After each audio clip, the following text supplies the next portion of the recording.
Okay. Good evening, everybody. My name's Alan Malloy. I'd recognise quite a few faces, so thank you all for coming, making the journey back. It's really awesome of you all. And tonight is just a class. It's an opportunity for people to get together who share a similar journey, I suppose. Not necessarily the same goal, not even necessarily the same path, but everyone in this room is embarking on some sort of journey to find, I suppose, some answers. What they want in life, what they want to achieve in life, to deal with the issues they've had in life or the emptiness they feel in life. That I sometimes call it an existential void in experience, where we try to fill ourselves with things and experiences and joys, happiness, sufferings, whatever comes our way. And we try to fill that void, but it never seems to be able to get filled. And so that's what sometimes people lead on a spiritual journey, and maybe that's why some of you are here tonight. Or just you got bored with Netflix. I don't know, had nothing else to do. I don't know. Maybe there are other motivations, but it's a great opportunity to just sit with some people who are a bit like-minded and a bit different from normal, and just meditate in a nice space like this, and to relax. To really relax, because a lot of the things we say relax us in life. In some ways do the exact opposite. They agitate us, they stimulate the mind. Yeah, watching TV, even music, or going out. As some young man I met today, he said he was bemoaning the fact he didn't have enough money to go clubbing with all his friends and spend $15 on a beer in a nightclub. And I thought, yeah, well, that's as a young person, you have to do those things, but really, there's a lot of suffering in going out clubbing and spending $15 on a schooner of beer or a glass of beer. So those things we regard as being really enjoyable and really desirable, really full of problems, full of difficulties. Not to mention the hangovers and other issues the next day. So whereas this is totally safe. I mean, it doesn't cost you much, maybe $5 if you've got it. You sit, relax, and you go home happy. You definitely go home more relaxed. Definitely go home more relaxed and at peace. A little bit of peace. So it's a guaranteed. It's a no-brainer, really. And that's because happiness that we want to achieve doesn't come so much from external things. It comes from an internal experience. And one of the deepest happinesses that we can have is not the happiness of agitation and excitement and, bliss and that sort of experience. It's actually the happiness. The best sort of happiness is just having a still mind, a peaceful mind. That sense of a satisfied, still mind is really, really satisfying. And it really is happiness. It really is happiness. Because the agitated mind is unhappiness, so the still mind is happiness. So that's what we try to do in meditation, just try to have a still mind. Just try to bring the mind, remove all that stuff that goes on and on and on, that multitasking things, those like the phone that never stops sort of buzzing you and things like that. Yes, and I have turned it off. Thank you. That was good. Very good. Yes, that's good. Everyone check their phones. Let's turn them off. It's very embarrassing when that happens.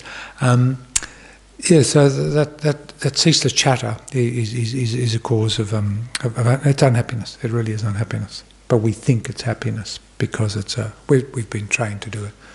So with meditation is really simple. We go into that inner source of happiness. Meditation means to become familiar. So we just become familiar with an object that is not negative, preferably an object that's positive, or even a neutral object. So usually we start with a very neutral object like the breathing, because it's just neutral. It doesn't have any specific characteristic. It's with us. Breathing is part of our nature. But you can do meditation on other objects. For example, one of the objects we use in Buddhist philosophy to develop single point of concentration is the image of the Buddha. And it's said that by meditating on the image of the Buddha, we generate a lot of positive energy or good karma, really strong, powerful karma, which creates extremely strong, powerful predispositions in the future.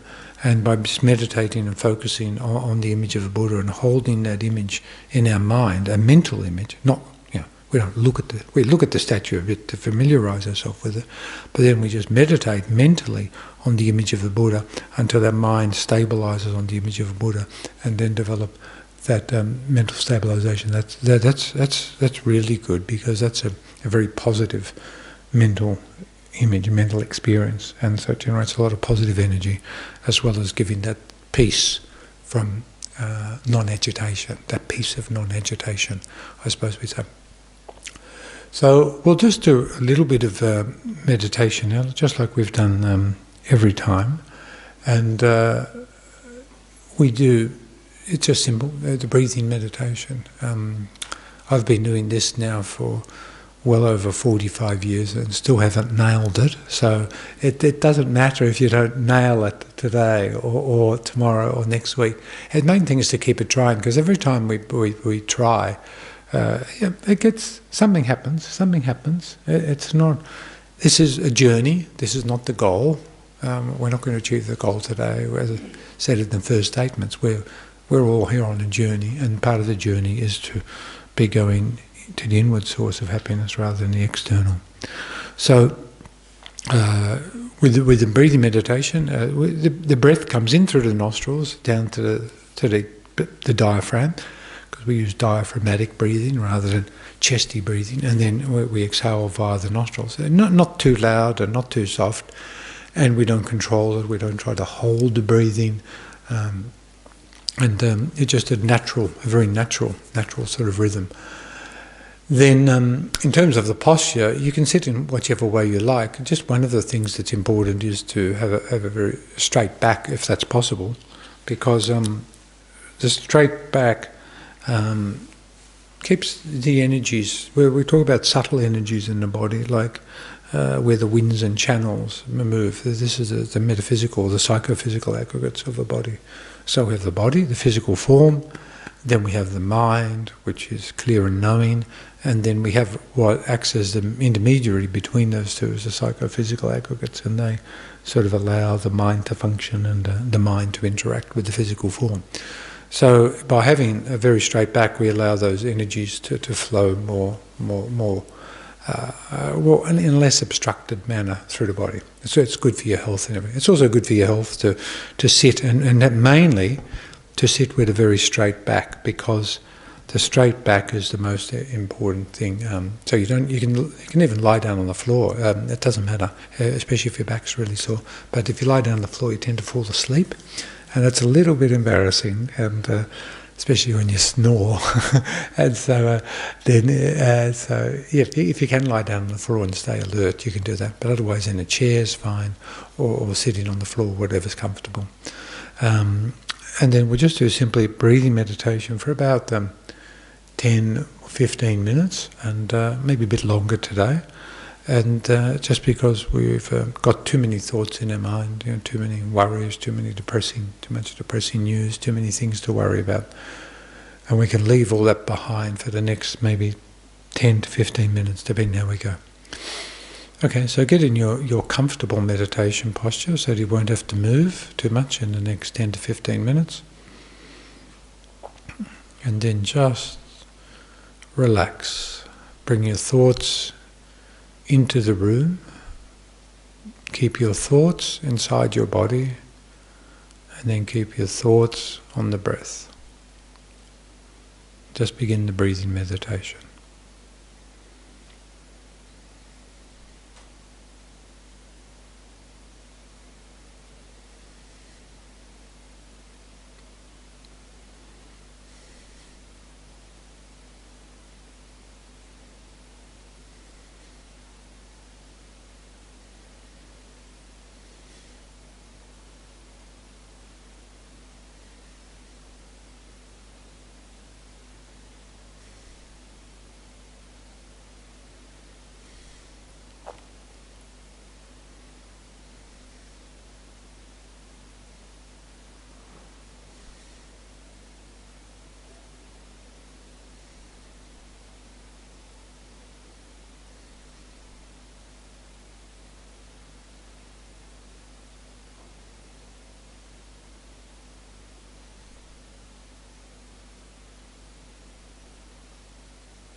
slowly in your own pace. You can cease the meditation, stretch your legs, etc.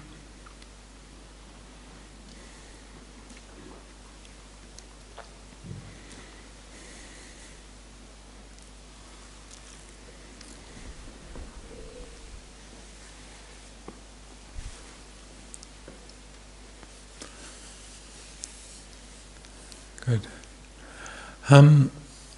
These are not supposed to be lectures too. These are supposed to be interactive. So if people have things they want to share or experiences or questions or answers, they're quite welcome to do so. If you've got anything you want to say?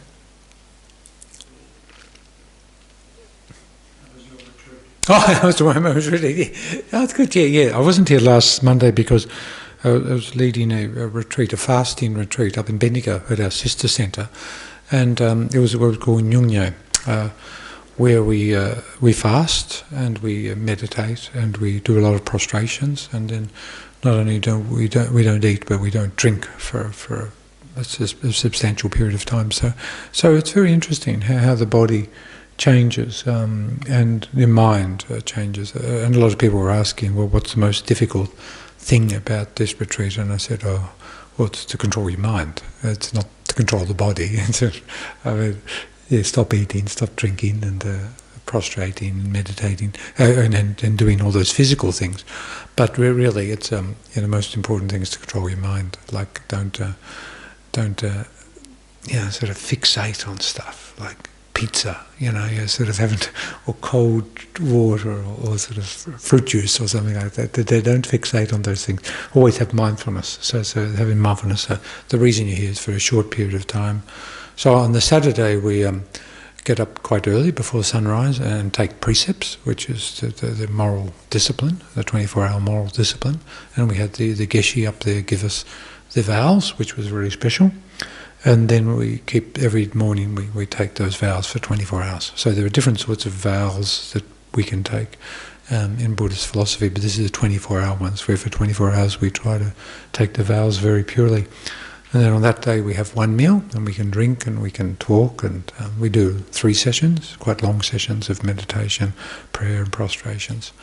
And then the next day, when you go to bed, you're not allowed to drink anymore or eat.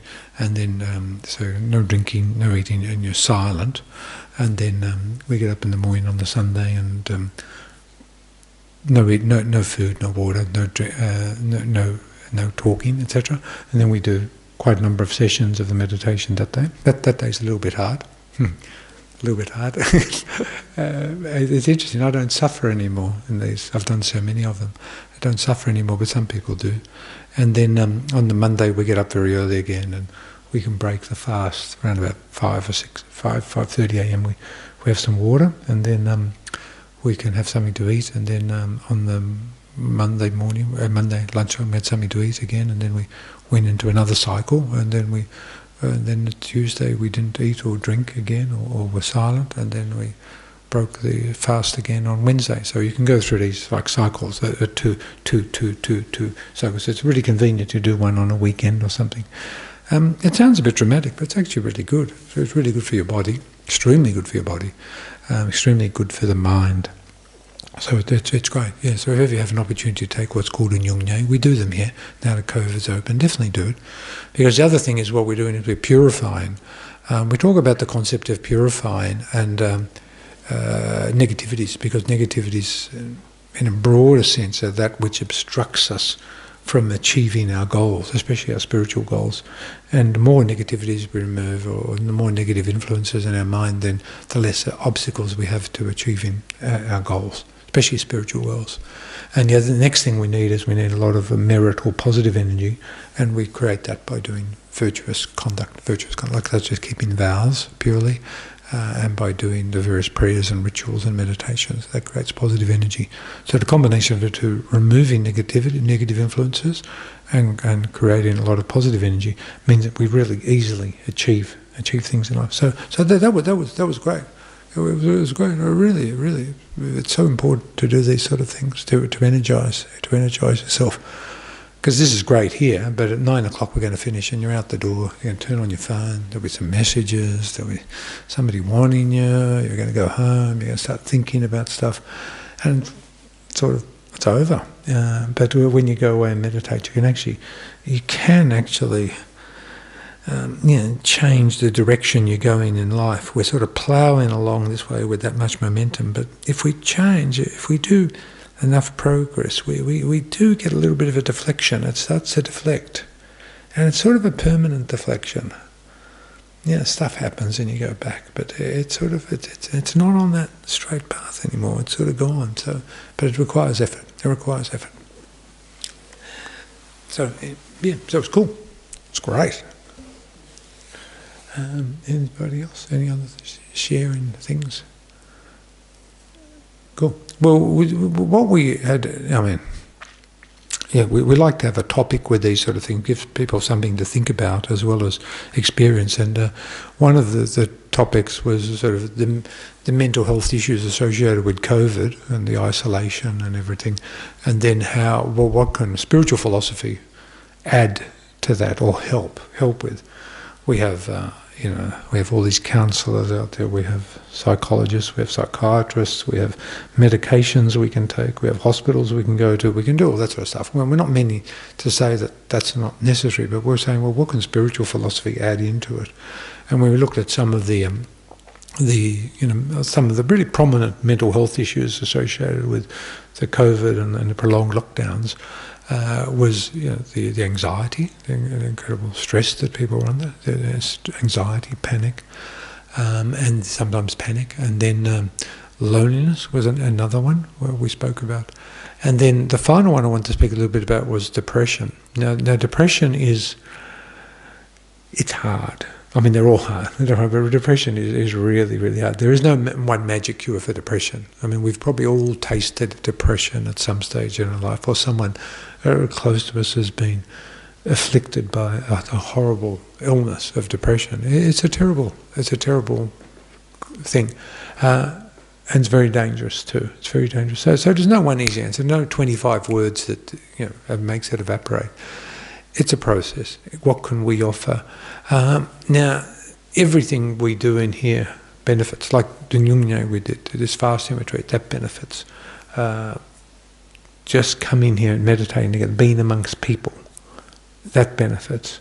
Being careful with your mind and body, not drinking too much booze or other drugs, being gentle with yourself, that benefits, all these sort of things. But there are a couple of things which are really peculiar to Buddhist philosophy, which are really special. We've got a couple of things in Buddhist philosophy that are so special, and a couple of them are how to develop our techniques for developing love and compassion. That's one that's really special. We have the ability to develop a love and compassion that embraces every living being.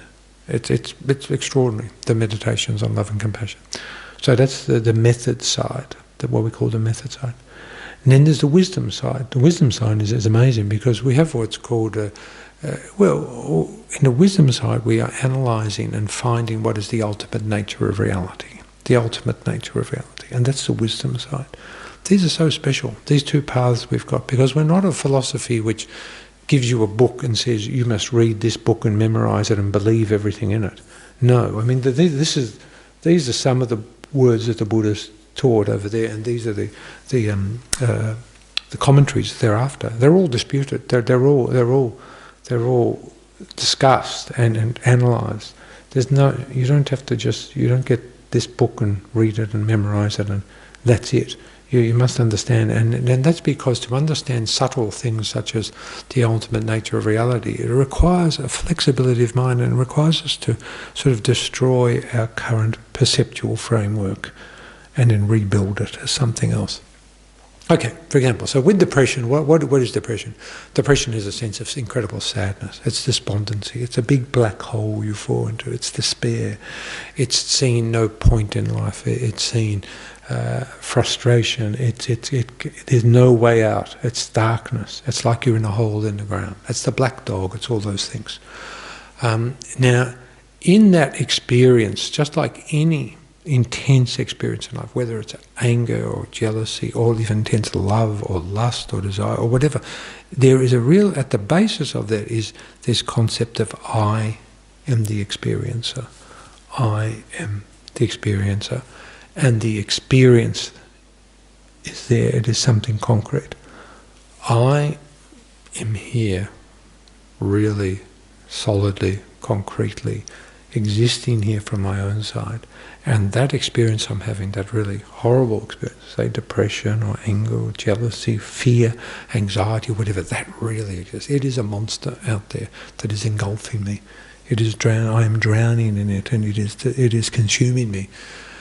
And we have these concrete views of how things exist, how I exist, how the person who irritates me or the person who harms me exists, and how the harm itself exists, and how that emotions I feel exist, and how I as the experiencer of those emotions exist. So all these things we carry within us the added burden. There's not only the experience of it, but then there's the additional burden we create that it exists from its own side. It's permanent. It exists from its own side without depending upon anything else. So I exist as this permanent phenomena that is permanently damaged, that is permanently broken, that is permanently suffering, that is permanently drowning. That experience is permanently drowning me, is permanently consuming me. And maybe the people who I'm engaged with, and they exist out there as something solid from their own side without depending upon anything else, and that is impacting on me, and that is drowning me. So that whole gamut of the experience, I as the experiencer, what I experience and other objects with which I interact, we carry around the perception, firstly, that they're permanent. And that's one of the saddest things about mental illness, whatever mental illness it is, we get consumed by the fact, I am trapped here forever. There is no light at the end of the tunnel. I am trapped here. This is consuming me, and I am here forever. And that sense of permanence, and I, myself, that I who is experiencing, I am permanently this experiencer of suffering. I am this experiencer of depression, of sadness, of fear, of frustration. I am that. So that's the first aspect of it, is that I, as the experiencer, experience itself, etc., have this concreteness, this permanent nature, and then we assent to that and we believe it, and that makes the situation even worse. I was once with a young man who had a terrible alcoholism. I was with him and his parents, and we were sitting there at the table, and his parents were trying to get him into rehab. And I was sitting at the table, and the parents gave me this big, it was a hot day, and they gave me these big glasses of ice, water with some ice and ice cubes. So these big ice cubes were floating around in the water. It was really quite pretty. And then I was then talking to this young man and trying to sort out how we'd help him, how we'd get him into rehab and what he wanted, what he needed. And then as I looked at the ice cubes, I sort of started thinking, gee, what's it like to be inside an ice cube? Supposing you were that man, that boy, and he felt he was in an ice cube, and that ice cube was surrounding him, that cold, that darkness, that isolation inside. And I wonder if that's how he felt. So I asked him, I said, well, your experience is a bit like this ice cube in the glass. It's you're like trapped in there. You can't move in ice. You're frozen. Your world you're totally frustrated. You're uncomfortable. You're scared. You don't know what's going on. And then I said, well, maybe that's true. But in this glass here and that ice, it's melting as we talk. As we talk, that ice cube's getting smaller, and it's getting smaller. And one day that ice cube's going to be free. And it'll be free. Anyhow, it was a nice little analogy, I thought, and he liked it. The problem is then there are other ice cubes that come along, It's like in the Arctic, there's little icebergs coming off and falling. There's more ice cubes. So that's a problem with life. We always get trapped in ice cubes. But I suppose that the situation is to understand, okay, I'm trapped in an ice cube. It's frozen. I'm frozen solid. I'm scared. I'm tired. I'm alone. But it is changing. It is changing. So that's the first thing. It's changing. So this view that we have of ourselves and situation as being permanent is false. That's the first thing. First thing is false. permanence. Permanence is false, because the nature of things, compounded phenomena, is to be impermanent. So that's the first thing. So permanence of experience, permanence of the view of I, that's a wrong view. Impermanence, believing and understanding how things are impermanent, is the truth. It's a correct view. So they're the first two things. We've got a wrong view and a right view. And when we're sad or depressed and desperate, we tend to cling to the wrong views. We tend to cling to, because we're just trained to do that. We've got this, ignorance has been with us forever, and that makes us cling to these wrong views. Maybe there's a sense of security there. I don't know, but it's wrong. It just causes more pain. The second thing is to believe or to understand, when we experience ourselves, when we look and try to find who is this I, who is the experiencer, then it's permanent. So Alan's permanent. To all intents and purposes, I'm the same person who walked in this room. So are you. You're all the same person who walked in this room. But we've all changed since we've been here. We've all changed.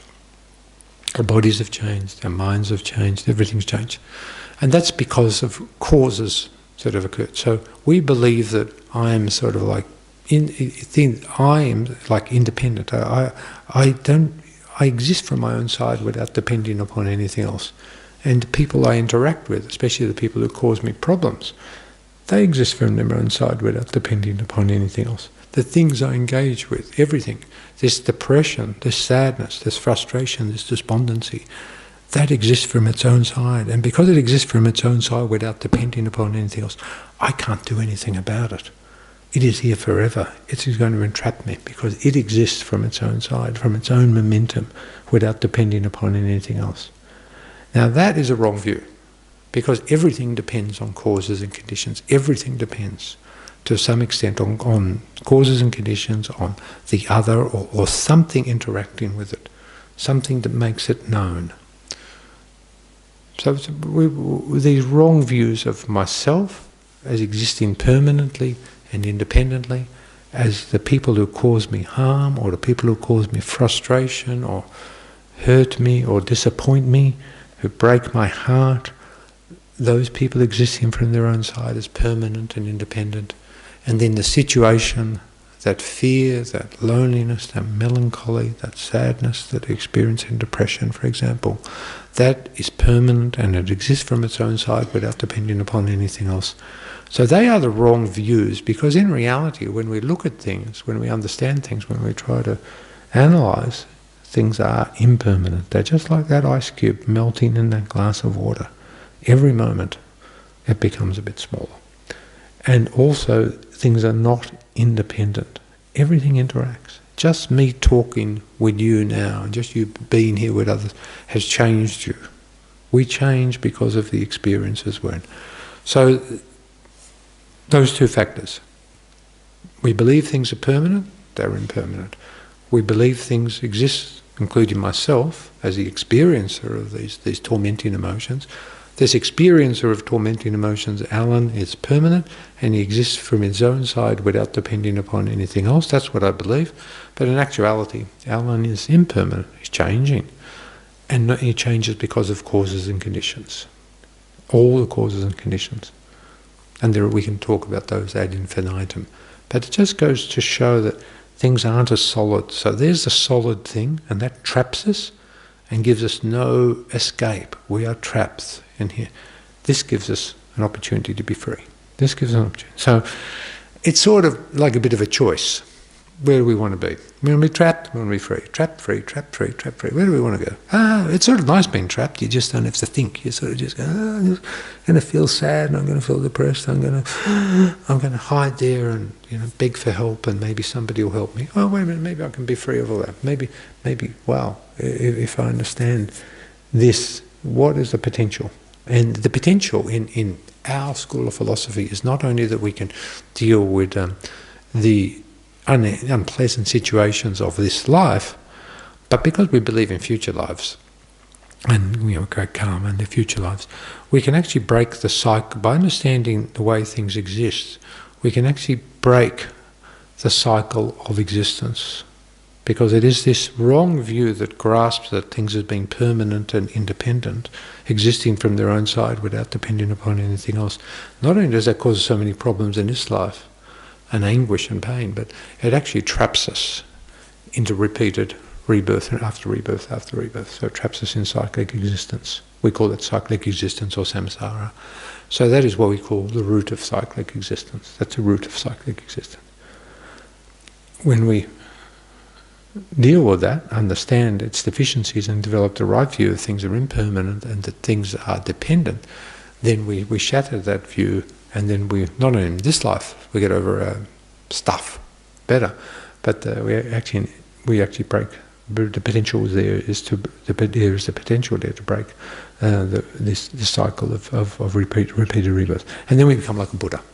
Then we become like the Buddha and all the great sages who've followed this process and become enlightened, liberated, and that's our potential. So we have that potential. That's a really cool thing about Buddhism. We can become like that person. You know, we don't have to just emulate. We can actually become a Buddha. We can, but we have to.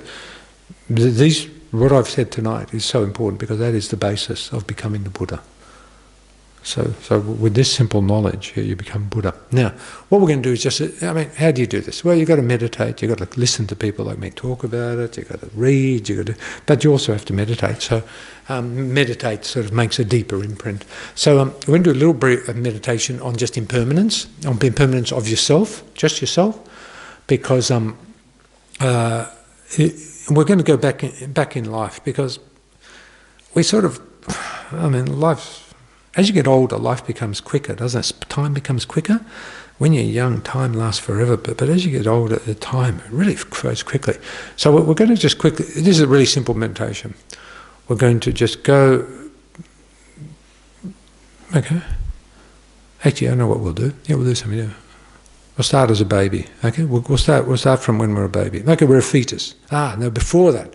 Yeah, with those, sperm and okay, we're a fetus. Then we go out and we're a baby, then we're a kid, and then we're an adult, blah, blah, blah, blah. And then we're ourselves here, and here we are today. Bajingo, we're 28th of March, 2022. We're all in this room together, briefly, and changing. And then we're going to get older, then we're going to die, and then we're going to rot in the ground. This is the first meditation I did. It's called the cemetery meditations, where you had to go to a cemetery and watch bodies rot, and these just leaves them out, and very powerful, very, very powerful meditation. So, and then you can think of yourself rotting and the worms eating you, and then you disappear. Even the bones disappear. Or you can imagine yourself burning up, but it's more fun to think of worms eating you, I think. Anyhow, so we'll do that, and then gone. This eye of this life, gone. So precious eye, completely gone. Okay, so now we're going to do a brief meditation. I'm just going to go quick, so there's not too much distraction. So get your mind stable. We're going to meditate on the impermanence of the eye. And we just start in the womb when sperm and egg came together and formed this tiny little embryo thing. And it grew and grew and grew. So just imagine yourself in the womb, growing and growing and growing.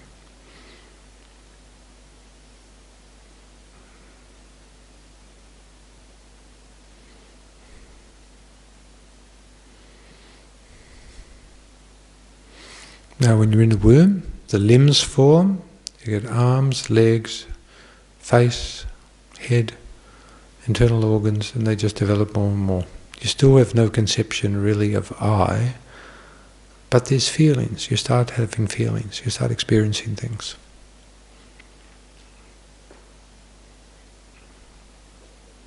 Maybe there are sounds, there's smells, as your organs develop.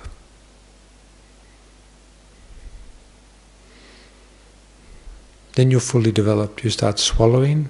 Even your lungs start inflating. You can hear your pulse, your heart beating, and you can hear your mother's heart beating.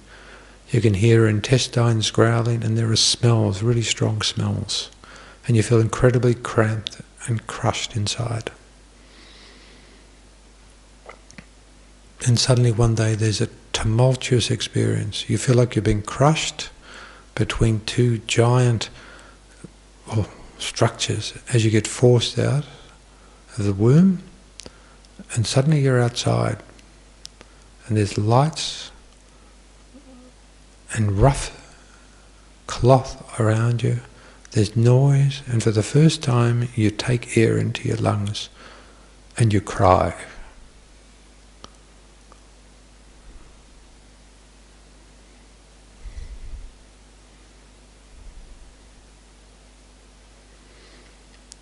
Your mother or your parents hold you, and then they give you a name. For the first time you hear your name, and they say, "This is my name, and I am labelled. That is my label."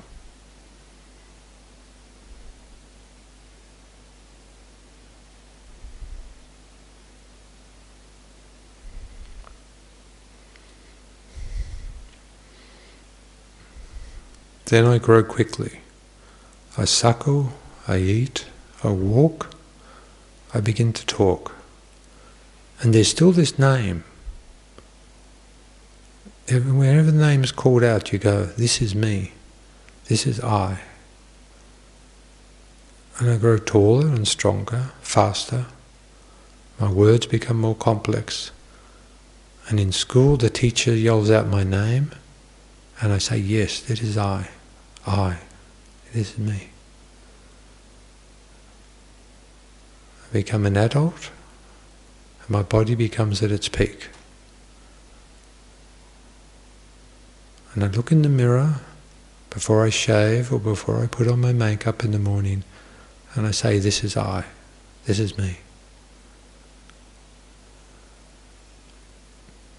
My life evolves, I work, have relationships, have children. The children look at me and say, "Daddy" or "Mummy," and that is me, that is I. Or my work colleagues call my name and say, "That is me, that is I."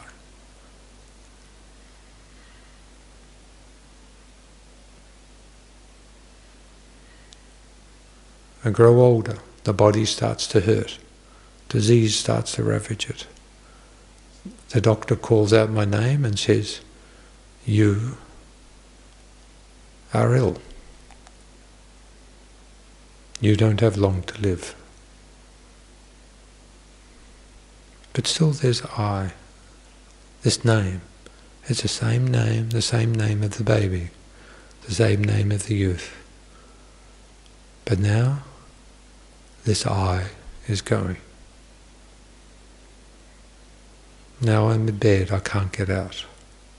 I can't breathe, can't drink. The life force dissipates, and I say, "I am dying.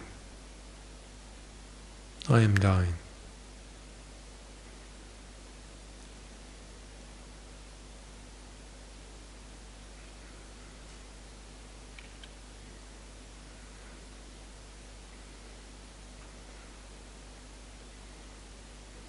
They take my body, and on the funeral stone they write my name.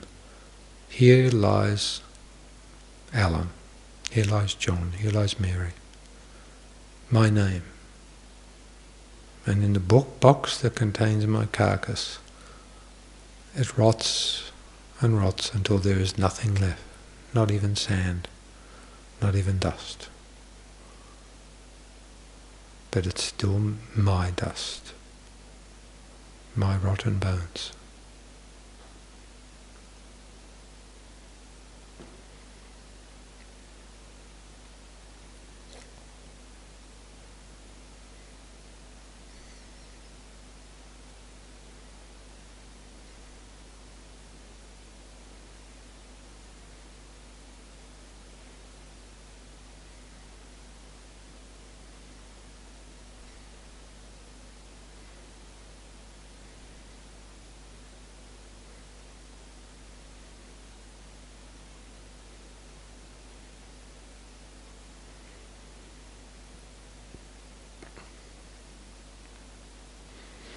Okay, that's enough for you people tonight.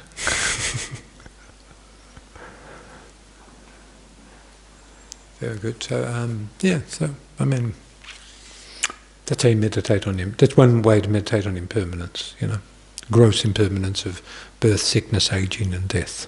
They're four of the great sufferings that we have to endure: birth, sickness, aging and death. Birth, aging, sickness and death. Birth, aging, sickness, death. Birth, sickness, aging and death.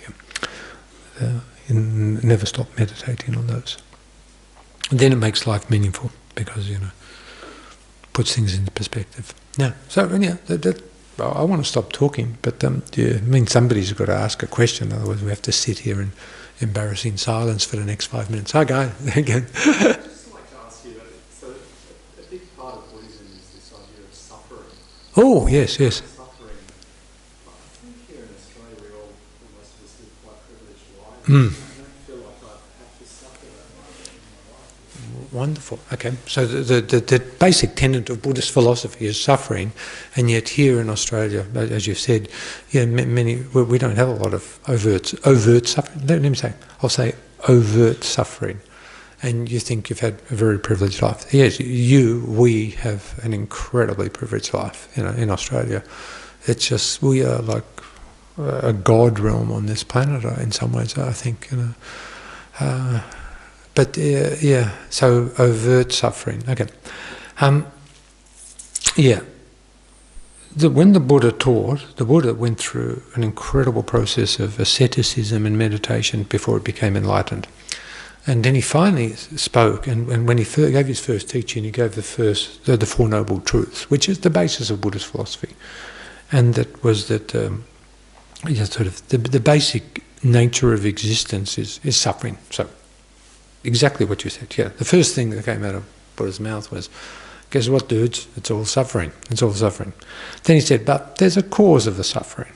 There's a cause of the suffering. So suffering doesn't come without a cause. Just like we said before, everything's got a cause. So there's a cause of the suffering. And there's a way, because there's a cause, and if we can stop that cause, therefore there's a cessation to suffering. So there's an incredible opportunity we've got to be free of all suffering.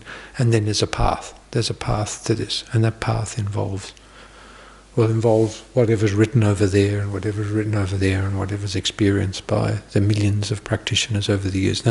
Now, when we talk about suffering, let's go a little bit deeper into that. There's actually overt suffering, which is often the only thing people think about. Like, do you have enough food? Do you have enough safety? Do you have enough water? Have you got cancer? Have you got, you're free of that? Have you got a place to live? Have you got enough medicine? And enough money? All that sort of stuff. And so those overt sufferings are the first ones we need to, and we call that the suffering of suffering. And then there's another type of suffering, which is a more subtle one, which is to do with the nature of impermanence, in particular very subtle impermanence, because there's gross impermanence like birth, sickness, aging and death, and then there's subtle impermanence, which is momentary permanence, which fits in with like contemporary physics and other stuff which the ancient philosophers have known about forever, and that everything changes momentarily, instantaneously. So because things change momentarily, there's it's uncertain, it's unpredictable, etc. And then also, because of that, for example, we're sitting here and all of us are in various degrees of discomfort. Okay, so we've been sitting on the floor for an hour, and this is uncomfortable. So this is the suffering of suffering. And then I go, I know what I'll do. This feels so good. Great. This is happiness. Now I'm happy. And then, what's happening? My left knee is starting to hurt now, my foot, and this one's going to sleep. So the first moment of that happiness, of changing my posture, is actually the first moment of the suffering of being in this posture. Okay. For example, when we did the Nyungne on the weekend, and we hadn't eaten for 36 hours, and hadn't drunk, I hadn't eaten for long, over 40 hours, and hadn't drunk for about 36 hours. That first sip of water was fantastic. But after a couple of glasses of it, you actually felt quite uncomfortable. And then the first mouthful of food was great, but after, a bowl of cereal or something, you actually felt uncomfortable. So that first moment of the extinguishment of the suffering of hunger was the first moment of the creation of the suffering of fullness. and such like that. And you can see it in life. I mean, there is no sensual experience we can experience that if we continuously experience it will not turn into suffering. So this is the subtler suffering, and we don't feel compassion for people who have that, the suffering of suffering. Some people can't even understand how it exists. But we feel compassion for people with the overt suffering, and so we should. But the suffering of suffering is even the richest, happiest, most wonderful, most resplendent, good-looking person who ever existed has, but then they are suffering with that, as we speak. But it's not overt, it's sort of covert. But then there's something even deeper than that. Then there's the suffering, the all-compounding, pervasive suffering. And this suffering is merely the fact that because these aggregates, this body and this mind, arose from contaminated karma and delusions, because the karma created this form and this mind of mine was from contaminated causes, it has the nature of suffering and will continue to experience. It's like, has the potentiality to suffer, even if it's not suffering, and it will create suffering. So that's so subtle that people can't understand it or experience it, and don't even know it exists.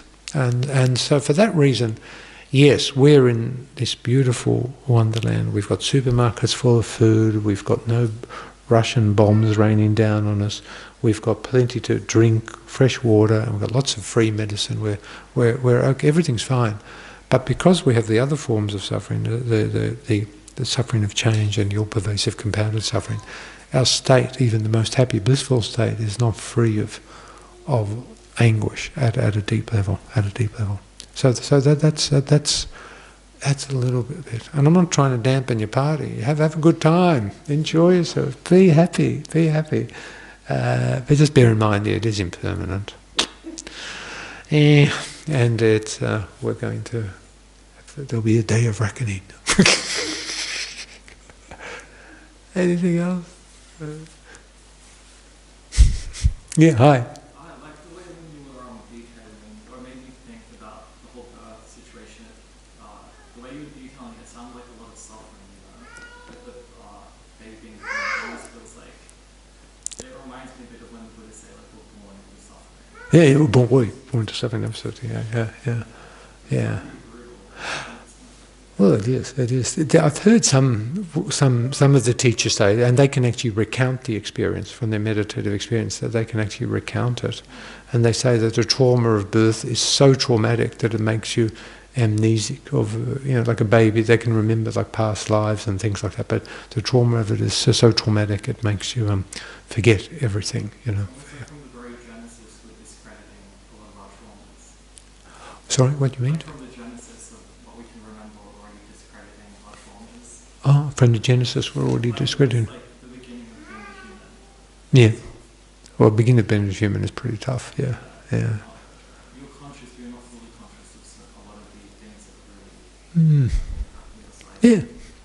Well, it's interesting. Yeah, like the Buddha when he was born, his mother sort of was wandering through the forest and got some pangs of that, and she held onto a tree, and then he exited from her body, and then he stood up and took some steps and proclaimed that he was the Buddha, and God showered flowers on him. So, yeah, different sort of karma. And yeah, but no, I'm just saying, yeah, it's true. It's so totally true. Yeah, and that's because, getting back to these types of suffering, the suffering of change, and the all-pervasive compounded suffering, because we're the creation of this form and its aggregates, a creation of contaminated karma and afflictions, then yes, the process of birth is going to be torturous. There are other forms of birth too in Buddhist philosophy. There's instantaneous birth, where you're not born from a womb. So there's birth from heat and moisture, birth from eggs, birth from the womb. So there's sort of like 4 types of birth. There are realms in which you don't have to come out of a womb. So you're born spontaneously. I was playing off what you were saying before, like sometimes I can feel guilty for still feeling so much suffering or being so privileged. Yep. Okay, so if you feel guilty because you're feeling so privileged and you're not having, and you don't have to experience that horrible suffering, it's Guilt's horrible. I mean, I'm sad you feel guilt. Yeah. Guilt is, if we believe in karma and impermanence, so karma, so things arise from causes, and your experience now is the result of causes you created. So whatever you've got now in this life is pretty wonderful, and so you've been given these causes by your previous self. Somebody out there, like in this life, what's your name? Nick. So you came out of the womb and they said, "This is Nick," and that there was a previous Nick, and that Nick could have been Nicola, or Nikolai, or Vladimir, or something. It could be somebody, or an animal, or something. I don't know, who did really good thing, and you should feel an incredible sense of gratitude to that previous Nick, because they got you here. Yeah, I guess gratefulness is almost like the opposite way of guilt. Like eradicates it in a sense. Oh, really? Yeah. No, it's okay. But you're creating good. I mean, you're creating very good karma by being here, and then that creates the potential for you to be able to do more. Good karma is good. Good situation's good, because not only can you help yourself, you can help others and stuff like that. And that's the purpose of it. So when we talk about the twin wings or the twin powers of Buddhist philosophy, there's love and compassion, and then there's wisdom. So if we have the circumstances here, use those circumstances to develop love and compassion. So develop love and compassion, and that becomes a great force, a great power. That gives great power. And then by wisdom, then we can know how to use that sort of power for the benefit, the best benefit. Well, with like emptiness. Yeah. Would emptiness be one of the wisdom? Yeah. Emptiness is wisdom. But then you can have compassion that's simultaneous with wisdom. And that's the most powerful sort of wisdom. So that's ultimate bodhicitta. Would you say there's compassion in emptiness? Would I say that compassion is happiness? That's a really good question. Some people would say that compassion is a state of pain, where you feel others' pain and you can't bear it. And the unbearability and inability to bear others' pain. And so you have to, because of that unbearability of their pain, you have to act. You have to act. Personally, I think it's okay. I think it reduces, compassion and love reduce your own suffering. They reduce your own suffering because you're more concerned about others. As soon as we just think about our own situation, it increases our suffering. When we exchange self for others and we exchange our own self-interest for the interest of others, then immediately our problems and our infatuation with our problems reduces, and we become and engage with others. Yeah, it's like a relief. Very good. Thank you. You're a good thinker. Thank you. Yeah, very good. Thank you very much. You should speak to Ben. You see this guy over here with the beard? Speak with him. We have spoken. Good. Yeah, good. Anybody else? Sorry, we don't want to go. Well, thank you all for coming and putting up with me, and it was good, and putting up with and engaging and coming out. It's safe. It's a safe place here. You can come. It's safe. No one's going to rip you off or do anything here. It's safe. You come, you go. Eventually we'll be able to have a cup of tea and things like that. And tonight we've actually got something very special happening. We've got a Tibetan Lama arriving. He's getting off the plane at about 9:30, I hope. Or his plane's arrived at 9:30. So we will be having another Tibetan Lama staying here. So we're really privileged for that. So that's good stuff. So I suppose we'd say the cavalry is arriving. So to support us, and we all need support. We all need support, and by being here, you're supporting each other. So thank you very much.